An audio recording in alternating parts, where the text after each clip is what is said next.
avant toute chose, Monsieur le Président du jury, Messieurs les membres du jury, je tiens à vous remercier d'avoir bien voulu participer à l'évaluation de ce projet. Je tiens à remercier vivement mes encadrants de stage, M. Houssine Nibali et M. Mohamed Deleli, pour le support qu'ils m'ont apporté.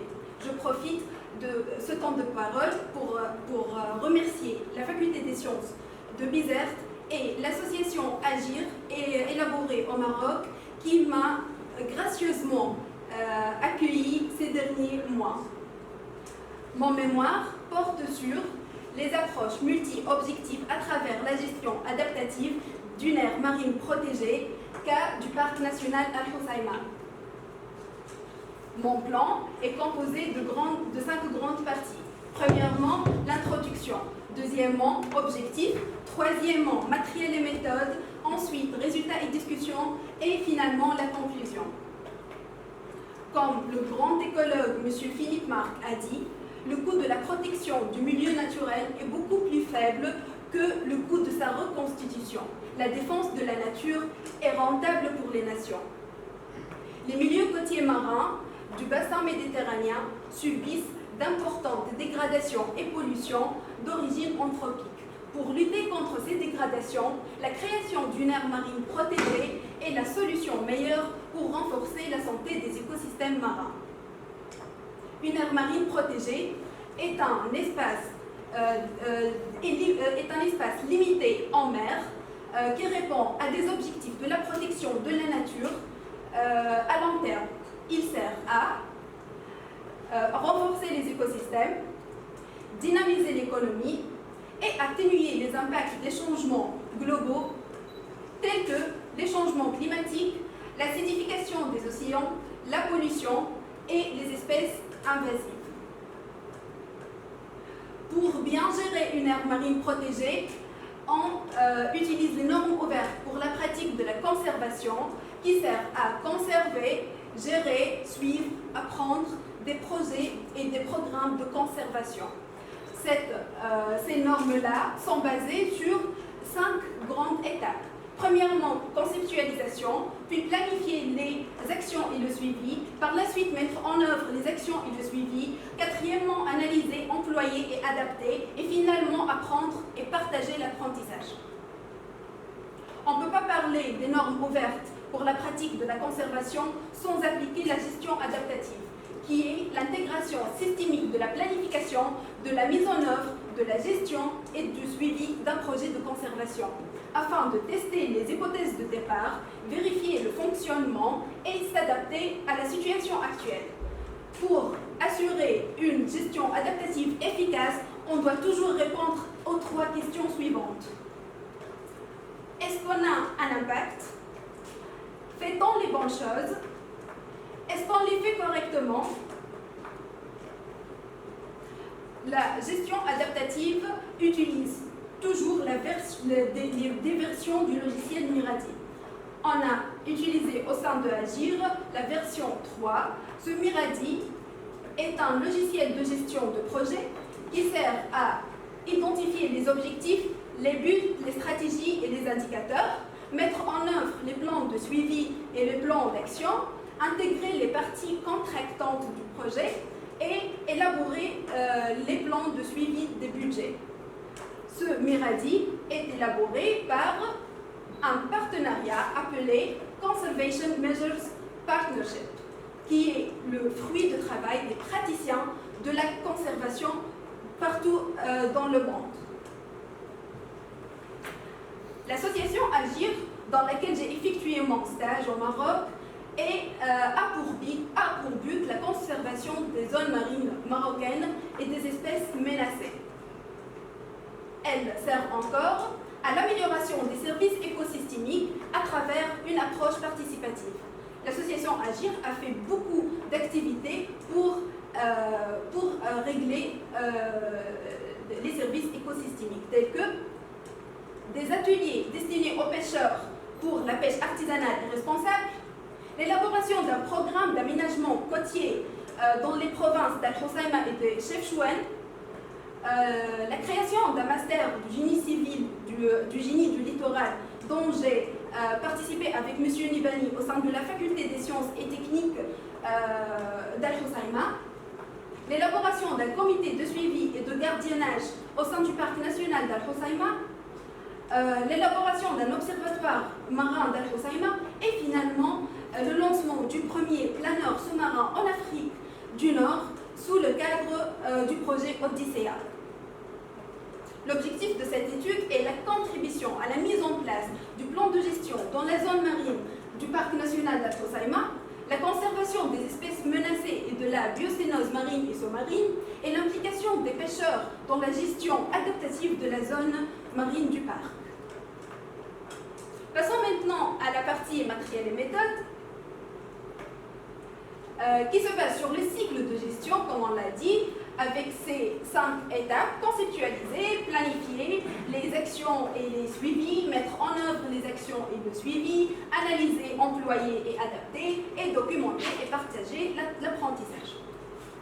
La première étape consiste en l'identification de l'objectif de la planification, la définition de l'équipe de projet qui doit suivre l'hiérarchie suivante, qui est le leader, le facilitateur du processus, le conseiller du projet et les membres de l'équipe.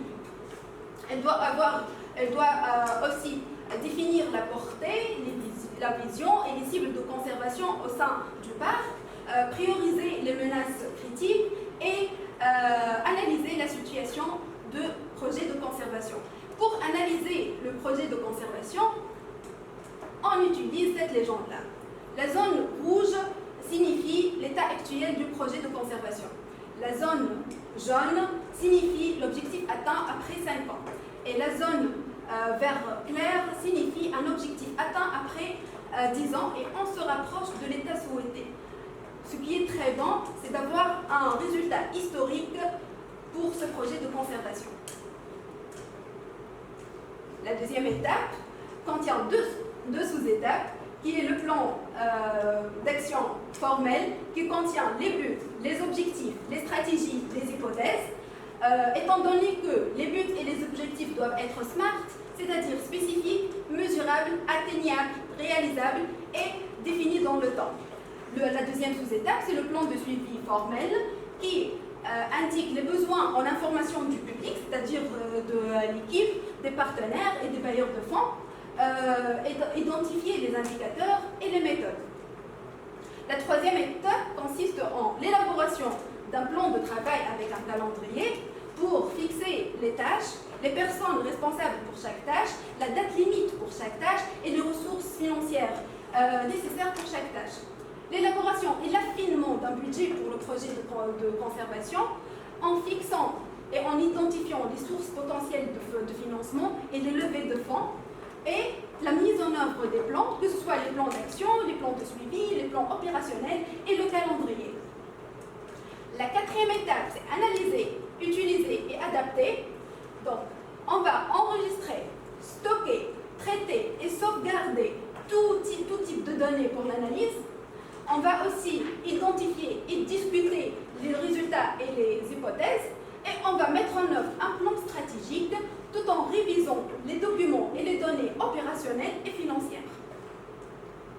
Pour fermer la boucle de ce cycle de gestion, on s'attaque à la dernière étape qui est documenter et partager l'apprentissage. C'est-à-dire documenter tout le processus de projet de conservation et échanger les feedbacks, les résultats, les hypothèses avec le public et les parties prenantes pour avoir un environnement d'apprentissage convenable.